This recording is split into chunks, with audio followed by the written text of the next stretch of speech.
Coming up on this week's show, a legendary FPS returns. An amazing new Spectrum clone. And the Lego Game Boy gets modded already.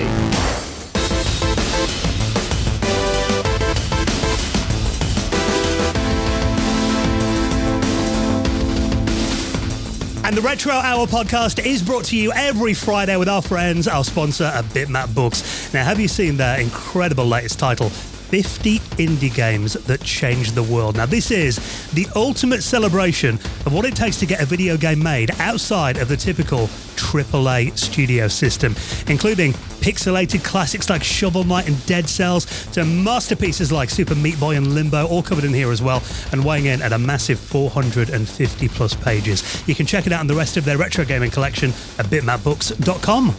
And with our friends at Replay Events, who are bringing the UK's biggest retro games market to Cardiff this month on Sunday, October the 19th at the Utilita Arena. So go along, grab yourself some great retro gaming bargains, meet like-minded people. Doors open at 11 a.m. and under 16s go free with an adult after 1. Get your tickets right now at cardiffgamingmarket.com.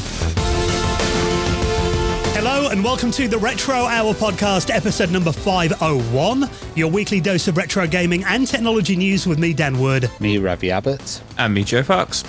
And a very warm welcome to this week's show, the podcast that comes out every single Friday and takes you on a nostalgic journey back to the golden age of video games. Loads of nostalgia sprinkled throughout the show, but also bringing you up to speed on what's been happening in the world of retro. New games, new developments, new systems coming out every week. We'll let you know all the big headlines in the first part of the podcast. And we welcome on veterans of the industry for a chat about their career on the show each week as well.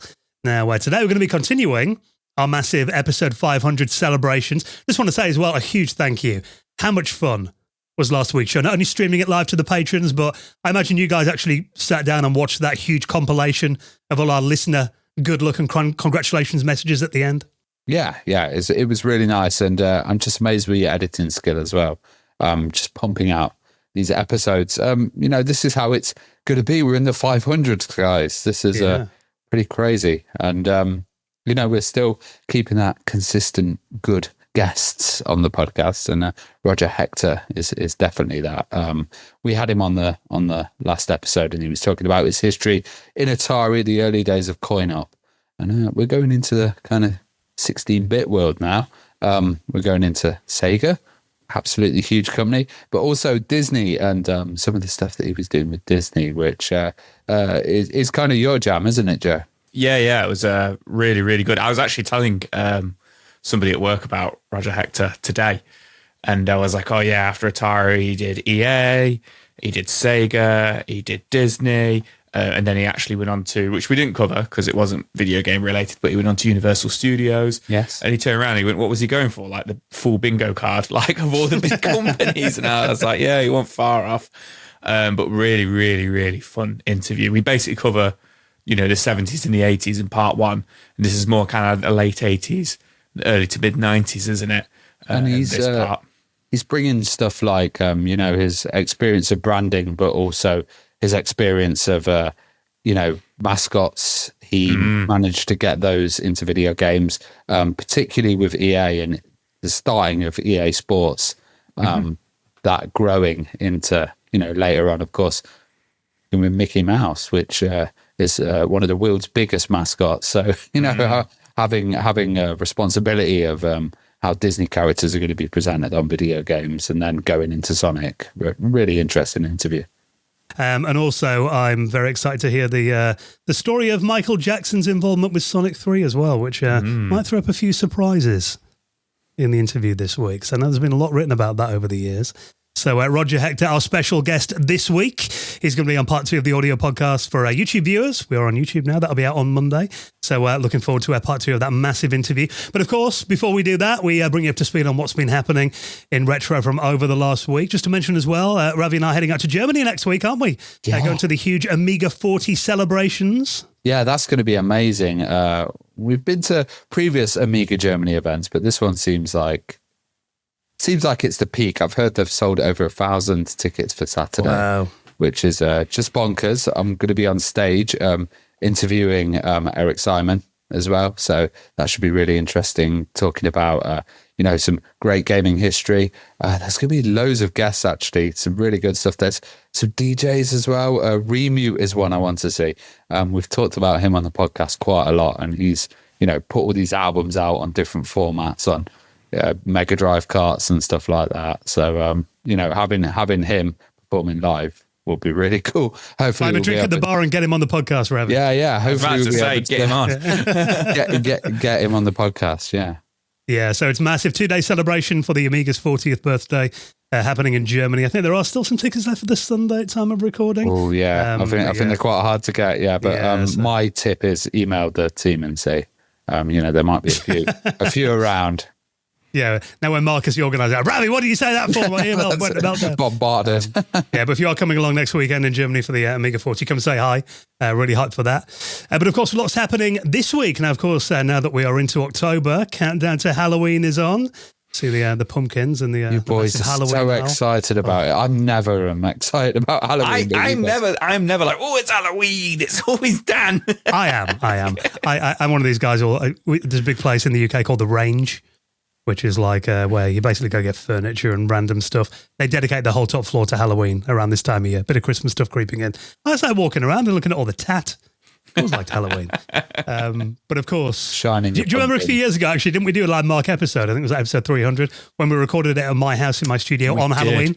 We did, and my daughter was only 1.5, and your wife made it like proper, like welcoming for all the trick-or-treaters, and we were trying to do episode 300 in your the doorbell kept ringing, the doorbell every 10 seconds. My little baby girl was dressed as Donald Duck, running around with a pumpkin.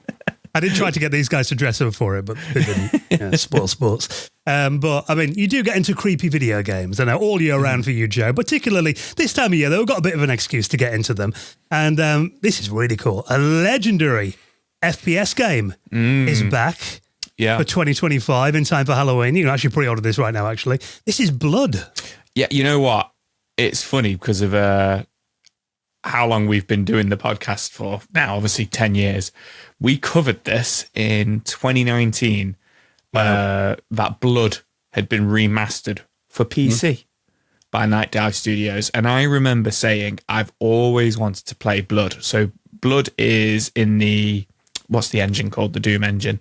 This is the build engine. The build engine, the build engine game. So it's a Doom clone. We won't call it a boomer shooter. So it's a Doom clone, but obviously it's a horror-themed one where you play as basically you're an undead demon guy who's come back to life. I forget his name. But it's very like kind of like turn of the 19th century to 20th century, kind of like, that's it, kind of weaponry. You use a pitchfork and flare guns and Tommy guns and little like Molotov grenades and stuff like that. And you're fighting zombies and demons. It's very kind of like Lovecraftian style art. And I've always really wanted to play it. I think the original came out in 95 on, PC, but it was never on console. So when it got remastered in 2019 by Night Dive Studios, I was like, oh man, it's such a shame it's not come to consoles because of, I think, I can't remember what other games they'd done at that point, but, like Power Slave and stuff like that, they were all coming out on console. So it was like, out of all of the build engine games that I really wanted to get remastered, Blood was the one. But finally, we are getting it at the end of this year. It's coming out in December. I think it's December 12th.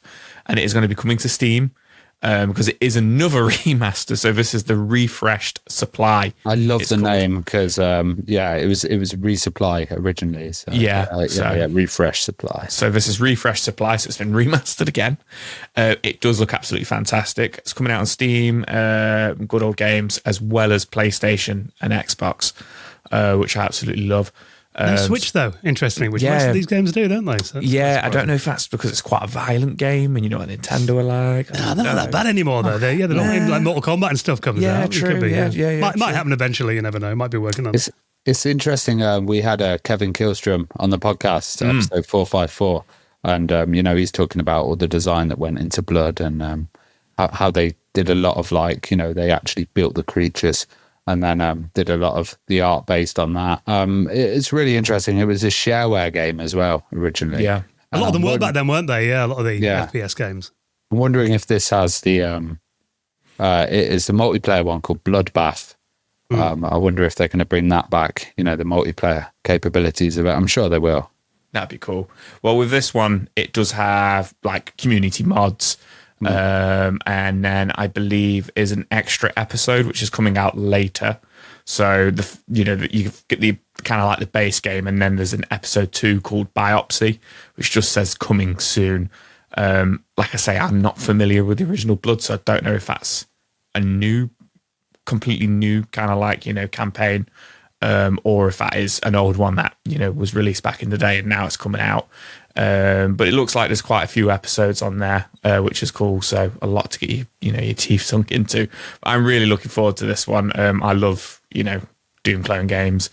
They're just easy to play. They're not like Call of Duty is easy to play, but it's intense. Do you know what I mean? Yeah, These are just fun to pick up and just play. There's no. I think it's cool as well to me that you've been kind of revisiting these games that you missed when they originally came out. We talked to you, you're playing Heretic and Hexen as well. So I think these nice re-releases that are nicely packaged, work with modern displays, modern systems, good way to catch up on like legendary games that we didn't play first time round, I think. Yeah, absolutely. And like you say, you just mentioned, I think I've mentioned Heretic and Hexen in the last 3 episodes, but they did come out on console, but I hate to say it, the PC was always the original superior version. Quake was the same. I played through the Night Dive version of that. Power Slave, or whatever, was it Power Slave it was called? Yeah. Exhumed as well. Exhumed, Power Slave, yeah. I played through the Night Dive version of that. I had it on PlayStation. I also have the Sega Saturn version now. But the PC version was always the better version. And these games are generally based on either the PC version or the best version of it, or parts of the best versions of it to give you the kind of best modern experience, which, is great.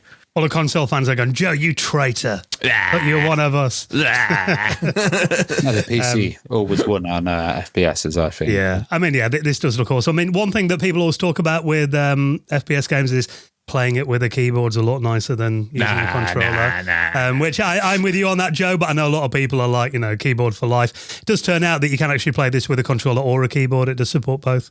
This new version of it. High resolution 4K monitor support. Unlock frame rates as well, extended modding, including existing mods, rewritten netcode supporting up to 8 players on the game, local split-screen online co-op, CD and MIDI music support on there as well, and it includes the original Blood along with the Plasma Pack and Cryptic Passage add-ons. So if you're a Blood fan, I mean, sounds like there's loads in there as well. Pretty decent price on Steam at the moment. The pre-order 17% off, so it's £20, 74 pence. So, like you said, coming out in a couple of months' time, 4th of December. Available to pre-order right now. Welcome back, Blood. I've not played it before, Joe. I think it might be one that I finally sit down and have a go at. So, yeah. We'll play it at Christmas. There we go. How festive. I've got a random question for you, Dan. Did you ever build your Lego? Was it a DeLorean that you had? The one I started back in 2011? Yeah. It's getting there. It's in my coffee table drawer. I do a little bit every year. So maybe that'll be something else I finish this Christmas. I like to take my time with the Lego, as you guys can probably tell. We did cover this on the podcast. I got a feeling it might have been the patrons section of the show maybe a couple of weeks ago. I think so.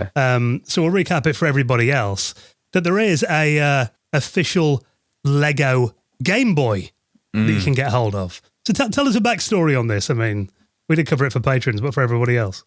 A Lego Game Boy has come out. It got announced about 3 months ago, I think, 2 months ago. And it got released a week ago, I think, at the point of filming. Point of recording you this. got all in on video. I know. And basically, it's official Lego. It's not knockoff or anything like that. And obviously, Lego have had a deal with, they did the Atari 2600 and then they did the NES one. Now they've done the Game Boy set. And it was, it was a 1-to-1 scale sized Game Boy Lego set, which is awesome. And it came with a little Super Mario Land cartridge and a Zelda Link's Awakening cartridge. And then the screen was basically like an insert, I think it was a sticker or an insert. And whatever cartridge you had in the back, then you could put like the screen on basically to represent that game being played. And it was basically just like a scene from one of the games. So it's not a playable Game Boy or anything like that. But obviously, I've got to do one correction as well, because we did mention when we first covered this story, there were rumours it was going to cost $150 or something, wasn't it? It actually came out at $60. Oh, which there you go. completely changes it for me. So I thought this was like way overpriced as the original room as well. Yeah, I remember somebody at work telling me who's big into Lego. Like they were like, "Oh, you know, the pence per brick on it's outrageous." But $60 seems a lot more reasonable. And we did say that's got to get modded immediately. Somebody's going to stick a real Game Boy or a Raspberry Pi in there or something. And the day it came out, this came out on an article called The Verge. This is Natalie the Nerd, who has already modded the Game Boy, the Lego Game Boy, and made it into a fully playable Game Boy.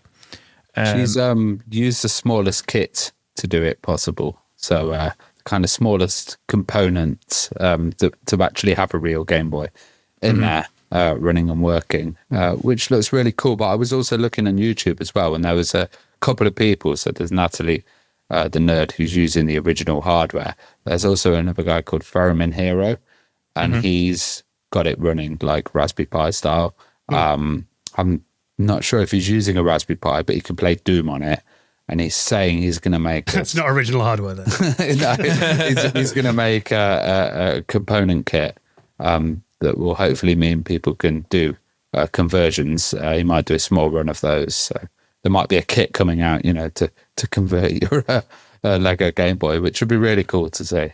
Yeah, well, what Natalie the Nerd's done is she's used a custom motherboard, but it's parts from a Game Boy Pocket, I believe, to get it working. And they did have to make a custom 3D printed Lego piece for the A and B buttons to work. So what's cool about this is all the buttons, the Lego buttons do work. It was just to get the A and B button to work. She had to get a custom back piece inside of it, like for the connectors, but it's still Lego, basically. Obviously, it's a custom piece she's had made up, but it is still made of like Lego with Lego connectors and stuff like that, which is cool. She says she's still got some bits to do on it to kind of like refine it.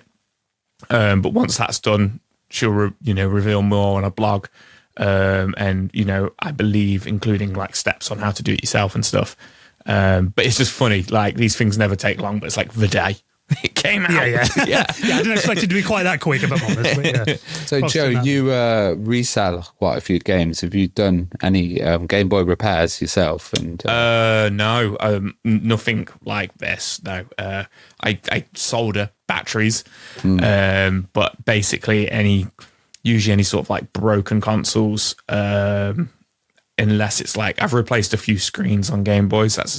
When I say screens, I just mean like the screen lens. I've tried to replace the screens and like taking the film off and stuff, and kind of got quite deep into it. And I've always had like a problem with something pushing on a bit of the screen, getting black marks or something like that. So I can imagine this might be a bit trickier than actually seeing. Yeah, massively. Yeah, but yeah, no, nothing like this. I've never done any sort of like repairs or anything like this.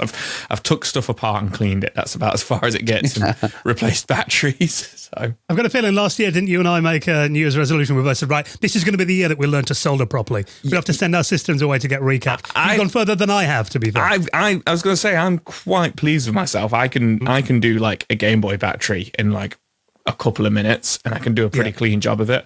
But you were going to give me your Game Gear. Well, lend me your Game Gear, and I was just going to YouTube it and follow it for the capacitors, because if some people say it's really easy and some people say it's the hardest one.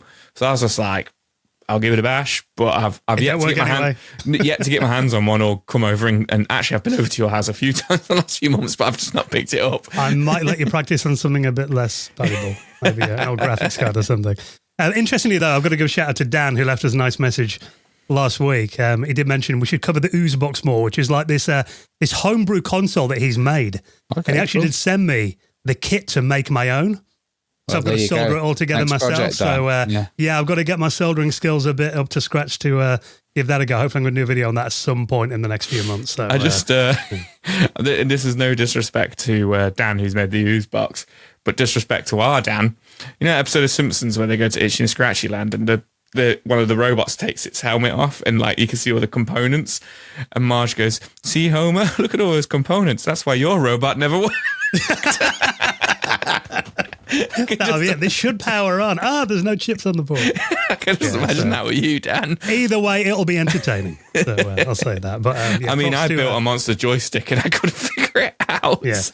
Which you gave me to fix for you 5 years ago. Yeah. I haven't done that yet. So I'll finish that after I do the Lego DeLorean, Jay.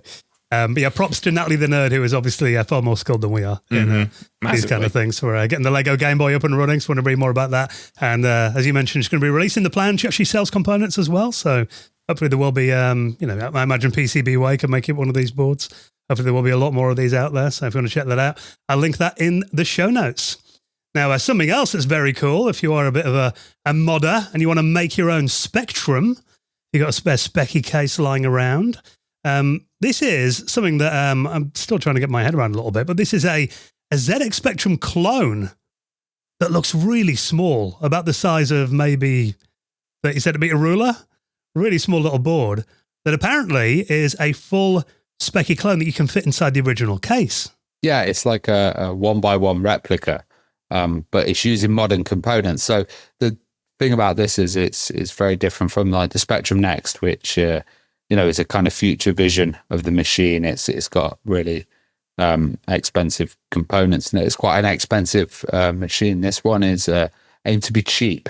So this is like the kind of original Spectrum, which was quite cheap. I think there's been some mention on forums and stuff. They haven't put the price out yet, but around 40 to 50 euros for this, which sounds like a really decent price. And it uses original hardware, but it's trying to be as close to original kind of setup as possible. So the dimensions, it will fit inside your Spectrum. So it'll be a replacement drop-in board that you can put in. But it has a real Z80 chip with an FPGA next to it as well. So the FPGA can replicate some older kind of hardware functions.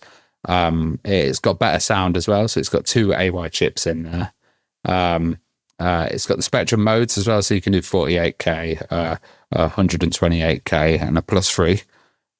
So you can choose your different type of Spectrum. It's also got RGB video out. It's got the old tape input output, but you can also just do it through an audio jack, and it runs off 9 to 12 volt power as well.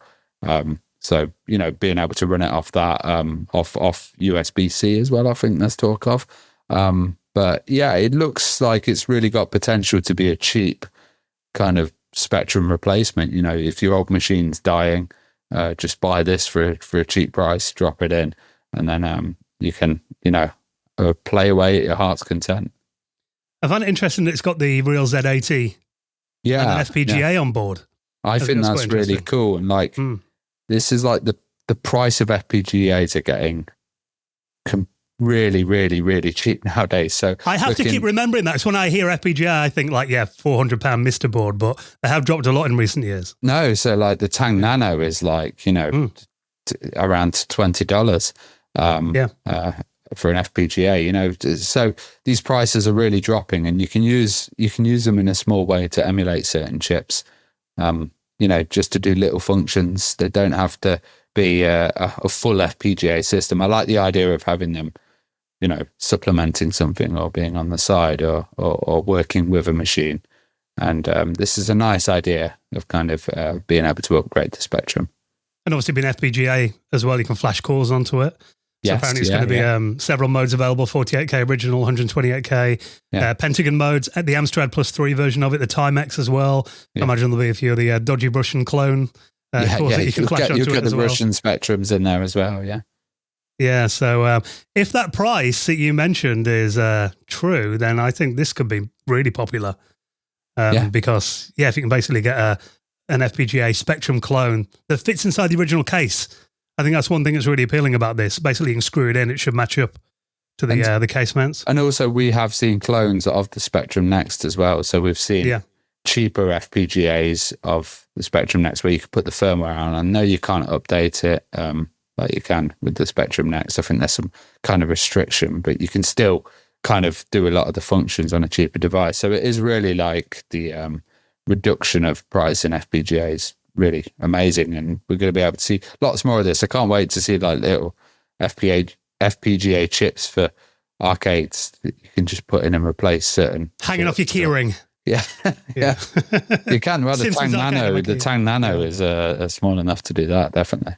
I mean, I've kind of been dipping my toe into FPGA a little bit, as you guys know. I've got a Spectrum next. I've got a Mega 65 as well, which actually they released a Commodore PET core for the Mega 65 this week. Yeah. So I'm looking forward. Again, that's a system that I didn't explore back in the day, really. So trying out some PET titles in a really accurate way, I think is going to be really cool. So I think FPGAs, the fact that it's coming down in price as well. Yeah. And opening up to a lot more people, I think that's awesome. And replacing all those broken Spectrums as well. If you've got a case and a keyboard, the Tang Nano one's so cheap, and you can run a NAS on there. You can.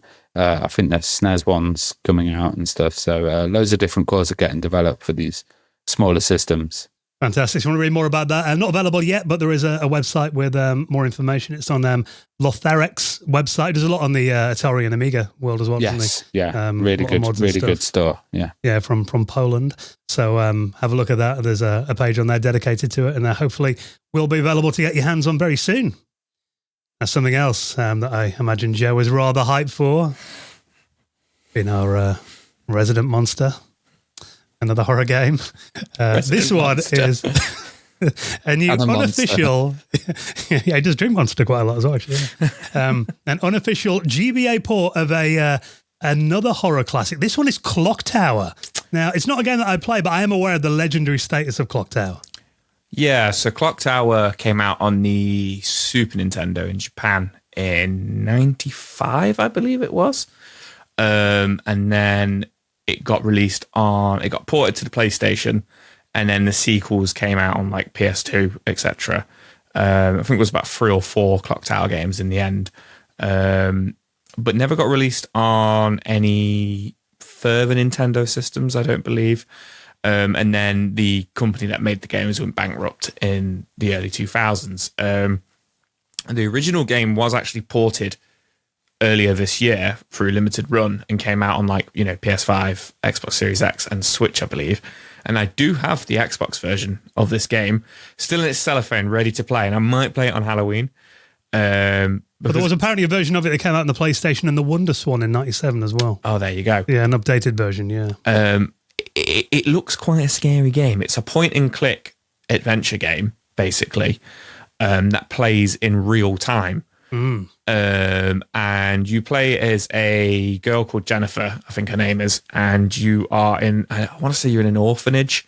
And basically there's several girls, like teenage girls, trying to survive the night, who are being stalked by the Scissor Man, who is basically like a childlike monster creature, but wears a little blue suit, which has like giant gardening shears, and will go around murdering people. And the game plays in real time, not too dissimilar to like the likes of like Night Trap. Yeah, so only with a scarier enemy than those burglars. With a scarier enemy, and with 16-bit, 16-bit pixel graphics, which look fantastic. And basically, the game's gone on to be like a cult kind of like horror game. I really, really want to play it, but I am actually being a little bit chicken about it because the whole kind of like real time thing, depending if people die and stuff like that, basically depends on what ending you get. And I think there's like 7 or 8 different endings. So for the time, really, really quite a deep game. But it's recently been ported to the Game Boy Advance. By a team of, not developers, but fans. And it's been headed by a ROM hacker who's called Bob Schneider, I think it is. Bob Schneider 45, who posted it earlier this month in ROM Hack Plaza. And basically they've done an English version and a Japanese version of the game, which plays on GBA emulation, as well as it will play on native GBA hardware through a EverDrive cartridge, which I think is wicked.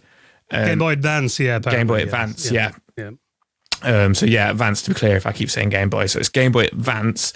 I've always been a big advocate of the Game Boy Advance was a handheld Super Nintendo. I used to think it when I had one, when I was a teenager. I used to always just be like, there's so many Super Nintendo games got ported to Game Boy Advance. And this game absolutely makes sense to to run on the Game Boy Advance. Like graphically, it still looks fantastic. They've posted a full playthrough of the game, which is only an hour long. I think the game is only a couple of hours long anyway, because obviously different things happen each time you play it, depending on what you do and stuff in the game. But it looks like an absolute fantastic port of the game. The sound on it sounds fantastic. Like I say, it's been released, translated into English and original Japanese text, because the game, obviously being a 16-bit game originally, was all text. It's not voice acting or anything like that. But one of the main kind of like scary elements of the game was the soundtrack, and also the sound effects of when the Scissor Man would appear, and it's all present and it all sounds fantastic from the playthrough I've been watching. Joe, you're giving Ravi nightmares. I hope so. So yeah, I probably won't play the GBA version. I'll be playing it on the Xbox since I've got it. Really, really, really cool to see it ported to the GBA. Basically, this article on Time Extension kind of says it was a shame that it never did get ported to the GBA. Back in the early 2000s, it would have been very cool to see. Probably a very, very, if it did, desirable game these days, because the Clock Tower games aren't cheap anyway. They're quite rare games to get, on original hardware anyway. I also think real time's quite creepy in games in general, but particularly in horror games. When you walk out of a room, you come back and something's different. You're like, someone's been in here. Yeah, somebody's dead. Out the room. Yeah, it's like, stuff like that. It does kind of creep me out a little bit. So yeah. I think that's why I don't want to play it, because it's that fear of like, if I mess up, I've messed up. And I don't know what I'm doing. I'm going in blind, and I don't want to watch a guide of it. Like, I just want to play it, and I think not having that control scares me, basically. The Scissor Man is coming to get you. Yeah, so it does look really cool. And again, I haven't got... Yeah, well, I'm going to flash it off my Game Boy Advance, but I think this might be a game that I check out. I've seen YouTube videos about it before, and I've heard it's kind of... if you're into kind of that era of horror games, it's definitely up there and something you should play, particularly this time of year. So, and this fan port, it is free. I mean, like a lot of these... They don't want to charge for them because obviously it's not an official port. So if you want to download it, play it on emulation or on your flash card on your GBA, that is available now. And something else I imagine they're not going to be charging for when this is finished, because again, this is another unofficial port, but this one looks very impressive. Someone has gone to the effort of recreating something that a lot of Sega Saturn fans feel should have come out on their platform back in the day, Tomb Raider 2. Yeah, this is really interesting. So, obviously Tomb Raider 2 didn't come out on the Sega Saturn after, interestingly, the first Tomb Raider came out on Sega Saturn first. Was made for Sega, wasn't it? It was made for Sega, yeah. He was a huge fan, Toby was. Toby Gad, the original developer of Sega, and totally went for that. But then it blew up on the PlayStation later on. Yeah, I didn't even know it was on the Sega Saturn when I was a kid. Always assumed it was a PlayStation game and a PlayStation IP growing up. But obviously, fans, they want to see it running on the Sega Saturn number 2. But what's really interesting is the way they've made this happen is basically they've took assets of Tomb Raider 2 from the PC version of the game. They've took the code and they've put the code into the Sega Saturn version of the game, the original Sega Saturn Tomb Raider 1. So on the Tomb Raider 1 engine, this is running on. So basically, it's Tomb Raider 2 assets running in Tomb Raider 1's game engine. However, they have had to, it's not as simple as that, delete the code, put the code in kind of thing. New graphics sorted, yeah. Yeah, basically it runs. Tomb Raider 2 had a lot of dynamic lighting in it and like kind of dynamic, textures. Which basically the Sega Saturn probably wouldn't be able to run, like, just straight porting over from like the PlayStation or PC version of the game. So they've basically had to make their own dynamic lighting into the game, which is kind of part of like the article, kind of like the wow factor of it. It's not just like, it's Tomb Raider 2 on the Sega Saturn. It's got really, really, really good lighting and lighting effects throughout the game. Obviously, one of the levels that always stuck out to me for Tomb Raider 2 was the underwater level, where I think it's like the shipwreck. It's not a shipwreck. It's like a, what is it? It's like is it a tanker or something? But anyway, watching the footage of that, where you're underwater and you're coming up from the water into the tanker and everything looks, absolutely fantastic for the Sega Saturn. I must admit the textures from my mind's eye don't look as good as the PlayStation version. I never played the PC version. But it's interesting as well because I always remember Lara Croft looking slightly different in Tomb Raider 1 to Tomb Raider 2. And obviously this is Tomb Raider 2 code being played in Tomb Raider 1. And I feel like I can tell. Like, I don't know. I know, Ravi, you're quite familiar with both Tomb Raider 1 and 2. I don't know what you think, but I definitely feel like I could. It looks like Tomb Raider 1, like, if that makes sense. It's weird. Yeah, I was a PlayStation guy, never had a Saturn. But then later on, I got a Saturn and I had Tomb Raider 1 on there, and I fell in love with it more than the PlayStation version. Actually, why? I don't know. It's just got a really nice kind of vibe, even though it's the way that the polygons are drawn is completely different as well. The quads, aren't they? Squares, yeah. Yeah, and it looks very different, but it just had a good vibe. And just feeling that it was the original one. Also, the box was really nice as well. Core designs on that. This is really cool to see. I think the lighting's really impressive as well. But looking at it, the frame rate, I'm really surprised with, because even playing the first one, it seemed a little bit slow on the Saturn, and it looks like there's been some improvements here.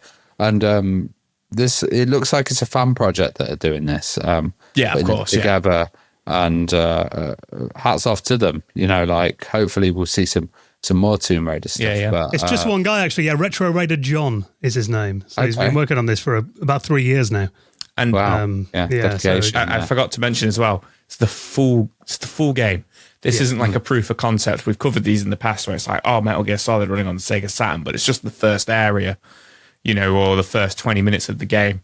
He's ported all 17 levels of Tomb Raider 2 to this. He says, they're not finished. There's, a lot of work to still be done, but they're all in some sort of explorable, playable state, which is, fantastic, really. Yeah, there are some bits, for example, he's struggling with, like, floating islands, which is, like, apparently really laggy currently on the PlayStation. He's experimenting with reducing the draw distance, but he said it's not really up to playable standards then. So he has to think about a way to kind of optimize it for the Saturn's hardware. And things like, the new weapons that were in the sequel are not in there yet. Sound effects need to be ported over as well. So there is still work to be done. But looking at it, I mean, like I said, he's been working on this for 3 years. It looks like most of the main hurdles are kind of overcome. It's just kind of getting those remaining bits. He's previously done this as well with Tomb Raider Unfinished Business as well, about 3 years ago. The PC DLC, well, I say DLC, the added content, wasn't it? PC, add-on. And he ported that over. So, I guess the big hurdles have been adding the lighting and doing all the extra stuff like that. Also, he's talked about extra player animation that he's had to put in there. So, like her getting attacked by a shark and stuff like that. There's got to be these new animation models. I think it would be cool. I mean, anyone that wants to play the original, you can play it really easily on PC, or, everyone's got a PlayStation originally in the cupboard somewhere, I'm sure. Have you ever played Tomb Raider 1 on the Saturn, Joe? How do you... I haven't. I've got it. It's right behind me, but I don't think I've ever booted it up. You know what? I grew up with Tomb Raider. And I think I enjoyed watching my brother play it more than I ever played it. I actually bought the remaster, the trilogy that came out a year or two ago. I bought that earlier this year because it was on sale, on Xbox Marketplace. And I really struggled with it, and I felt so ashamed. Like, I played it for like 20 minutes, and I was like, I can't get used to controls. It's coming from the guy who adores Resident Evil and tank kind controls. Of tank controls, wasn't it? Yeah, but I was really struggling with it, and I was like, I'm terrible at this. And I was like, I'll come back to it. And I haven't gone back to it yet. But Tomb Raider 1, 2, and 3, I feel like I played it loads. But it must have been watching my brother more than anything. I don't think I was ever that good at it.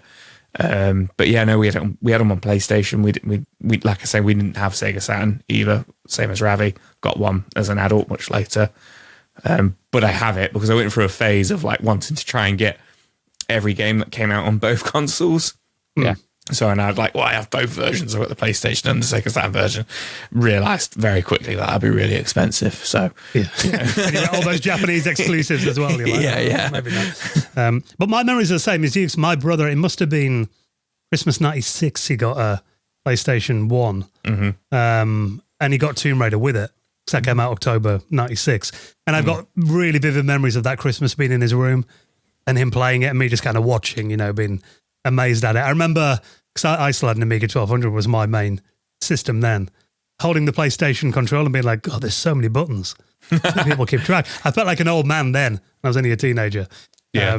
But yeah, so it was, again, I mean, my memory is probably similar as yours, watching my brother playing it more than actually playing it myself. Yeah. And I'm terrible at it as well. I mean, I'm not a big fan of tank controls personally. But I do know they are awesome games. And I think I've played I played it on the Saturn, I've got it on there. And I think like you said, Ravi, for me, it's cool seeing the original platform that it was developed for. Yeah. So I think that is a good thing about having them on that system. Especially like with Toby Gard, like when you hear about his story and how he kind of got approached and then, core designs and the kind of idea of Rick Dangerous as well. And that like a bit of, old retro legacy in there. And it's really interesting. I'd love to get him on the podcast. That would be great to talk about Tomb Raider, from his creator.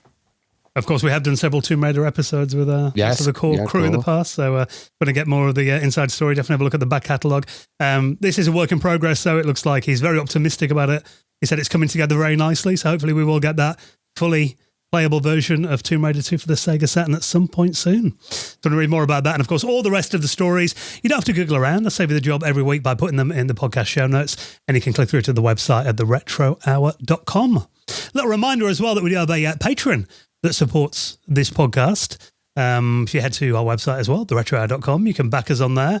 Really helps us out. Now that we are into, like you said, the 500s, Ravi, helps us keep the lights on for the next year. I think the patrons have, helped us for the past, since we started it, really. 5 years ago we've had patrons. Yeah, 5 years ago. And, it's a great community, but also we've got an extra podcast as well, which is the After Hours podcast. And After Hours is a lot more casual than this as well. We kind of go into our own personal stories. We talk about like totally random subjects. Joe comes up with a lot of funny stories. I think it's really good, the After Hours podcast. I enjoy it, and we've got quite a lot of After Hours episodes as well. So if you do sign up, you can just sign up to a feed on your podcast app, and straight away you get access to all of them. Yeah, we'd have like a custom RSS feed. You can just put it in, so it'll download them automatically onto your podcast app. We're going to be recording episode 50 of the After Hours as well this month. There you go. So, lots of, they'll all unlock for you as well if you become a gold member or above.